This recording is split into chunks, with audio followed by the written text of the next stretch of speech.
抵你喺廁所坐10個鐘啦！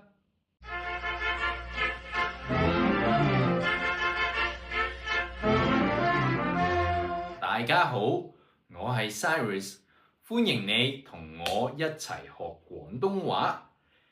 今日我想講一個故事，呢個故事係關於阿偉。阿偉佢好為食，佢好鍾意食嘢，佢成日都諗住食嘢，佢好為食，佢唔舒服，佢去咗睇醫生。我哋睇下發生咩事。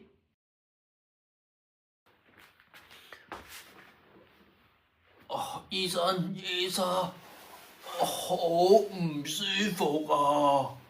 我廁所坐咗10個鐘，我喺廁所坐咗10個鐘，我好唔舒服啊！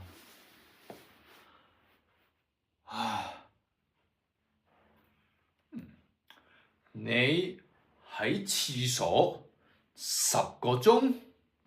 我尋日去咗食自助餐，我都唔係食咗好多嘢啫。但我真係好唔舒服。你食咗啲咩啊？我食咗啲咩？我飲咗1碗湯，食咗2碟沙律同埋3個麵包。你飲咗1碗湯，食咗2碟沙律、3個麵包，唔係食咗太多嘢，可能啲食物變壞咗。係啊，我飲咗1碗湯，食咗2碟沙律、3個麵包，再食咗4碟炒麵、5塊牛扒同埋6件壽司啫嘛，都唔係好多。你飲咗1碗湯，食咗2碟沙律、3個麵包，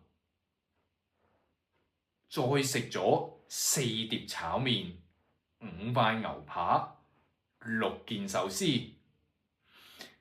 食得有啲多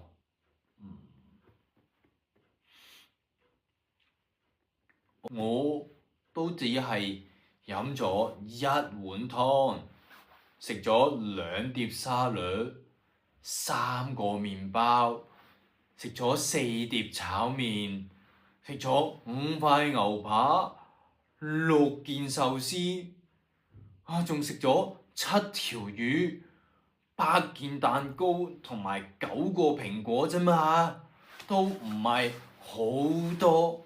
咁點解我會咁唔舒服，會喺廁所坐咗10個鐘啊？你飲咗1碗湯，食咗2碟沙律，食咗3個麵包，食咗4碟炒麵、5塊牛扒、6件壽司，又食咗7條魚，食咗8件蛋糕，同埋食咗9個蘋果。你食得太多啦，抵你喺廁所坐10個鐘啦！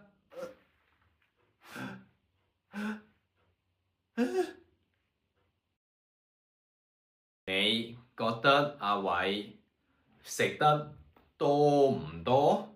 多定係少？好多定係少呢？留言話我知。如果你鍾意呢條片，俾個 like 俾個讚好我，同埋記得 subscribe 訂閱埋我嘅 channel 我嘅頻道。下次見，再見。